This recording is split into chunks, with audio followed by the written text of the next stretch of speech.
में एक बड़ा ही साहूकार रहता था। वह साहूकार बहुत पैसे वाला था। आसपास के कई गांव में उसका बड़ा नाम था, लेकिन वह एक घमंडी आदमी था। उसे अपने पैसों का, अपने रुतबे का और अपने नाम का बड़ा ही घमंड था। वह अपने नाम का बनाए रखने के लिए बहुत ज़्यादा सोचता था और बिना किसी के भावनाओं की कदर किए वो सब करता था जो उसे लगता था कि करना चाहिए। परंतु इतने अमीर और धन दौलत होने के बाद भी साहूकार के मन के अंदर से खुशी नहीं थी, क्योंकि उसके इस धन संपत्ति को कोई भोगने वाला संतान ना था। साहूकार को कई साल बाद एक संतान प्राप्ति हुई थी।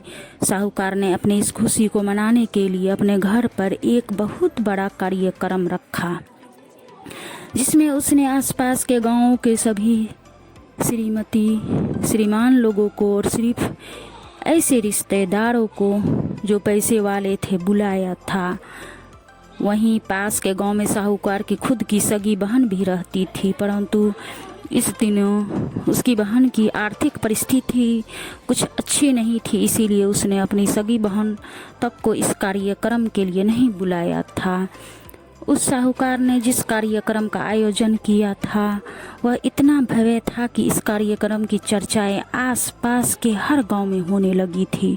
और इसके अलावा इस कार्यक्रम में इतने प्रसिद्ध और श्रीमंत लोग आने वाले थे कि यह खबर उस साहूकार की बहन तक भी पहुंच गई। हालांकि उसके भाई को आखिरकार संतान सुख प्राप्ति हुआ, मुझको भतीजा हुआ तो बहुत वो खुश हुई। बहन ने सोचा कि शायद मेरे भाई गलती से उसके बारे में बताना भूल गया होगा और अपने को भला कोई न्योता देता नहीं है क्या। भोली बहन ने अपने भाई के यहाँ उस कार्यक्रम में जाने की तैयारियां शुरू कर दी। जिस दिन वह कार्यक्रम था उस दिन बहन सुबह ही अपने भाई के घर जाने के लिए निकल पड़ी। रास्ते में अपने पुराने मैले कपड़े देखकर उसके मन में ख्याल आया कि अगर किसी और के घर जाना होता तो मैं ऐसे कपड़ों में जाने के लिए सोचती भी नहीं, लेकिन मैं तो मेरे घर में मेरे मायके जा रही हूँ, वहाँ मुझे ये सब सोचने की कोई ज़रूरत नहीं है। भाई को तो बस खुशी होगी कि बहना आई है। वह अपने मायके पहुँची। वहाँ का भव्य आयोजन देखकर वह बहुत ही खुश हो गई और उसे अपने भाई पर बहुत गर्व होने लगा था। वहाँ पर वह जल्दी से जल्दी अपने भाई को मिलकर उसकी खुशी में शामिल होना चाहती थी। वह तुरंत सीढ़ियाँ चढ़कर घर के अंदर प्रवेश कर गई। उसने देखा कि उसका भाई मेहमान के तौर पर आए सभी अमीर और गरीब नामी गिरामी लोगों को स्वागत करने में व्यस्त है। जैसे ही बहन ने अपने भाई की तरफ उससे मिलने के लिए बढ़ी, उसके भाई की नज़रें उस पर पड़ गई और अपनी बहन को ऐसी मैले पुराने कपड़ों में देखकर भाई ने उससे मिलना तो दूर बल्कि तुरंत ही बहाना बनाकर वहाँ से निकल गया। बहन ने सोचा इतने लोगों से बेचारा अकेला भाई क्या करे, जरूर उसे कुछ काम याद आया होगा, इसीलिए वहाँ से चला गया होगा। बहन बाद में अपनी भाभी से मिलने गई। भाभी ने उसका स्वागत किया और उसे खाने के लिए आग्रह किया। बहन ने सोचा ठीक है, पहले खाना खा लेती हूँ, फिर बाद में आराम से भाई से मिल लूँगी। बहन खाना खाने के लिए पंगत में बैठी। साहूकार भाई ने अपने सभी धनवान मेहमानों के बीच उस गरीब बहन को बैठी हुई देखी। सभी कीमती पोशाक पहने लोगों के बीच उसकी बहन जो पुराने मैले कपड़ों पहन कर बैठी थी, यह साहूकार से देखा नहीं गया। उसने अपने बहन को अपने पास बुलाया, भला बुरा सुनाया और वह वहाँ से जाने के लिए बोला। बहन ने अपने सपने में भी नहीं सोचा था कि उसके साथ कभी ऐसा व्यवहार भी हो सकता है, और वह भी उसके खुद के मायके में। अपना अपमान होने के बाद वह तुरंत अपने घर ससुराल जाने के लिए चल पड़ी। बहन इस बात को पचा ही नहीं पा रही थी कि उसके अपने भाई ने उसके साथ इतना बुरा व्यवहार किया। उसकी आंखों से आंसू नहीं थम रहे थे। रास्ते में उसे अपनी पुरानी दोस्त मिली। उस दोस्त ने उसे रोने का कारण पूछा। हालांकि बहन दोस्त को कुछ भी नहीं बताना चाहती थी, लेकिन दोस्त के बार बार पूछने पर उसने उसके साथ हुई सारी घटना उसे बता दी। उसकी दोस्त एक समझदार महिला थी और काफ़ी प्रैक्टिकल सोचने वाली थी। उसने कहा, अगर तुम मेरी बात मानो तो एक दिन तुम्हारा भाई खुद तुम्हें अपने यहाँ बुलाएगा और तुमसे माफ़ी मांगेगा। बहन ने उसे कहा कि मैं तुम्हारी हर बात मानूंगी, बताओ मुझे क्या करना है। दोस्त ने कहा कि तुम इस आसपास को इस दुख के एक दिशा दे दो और कोई गृह उद्योग शुरू कर दो। उसमें इतनी मेहनत करो कि उस काम में तुमसे अच्छा कोई भी ना हो। बहन को अपने दोस्त की बात सही लगी।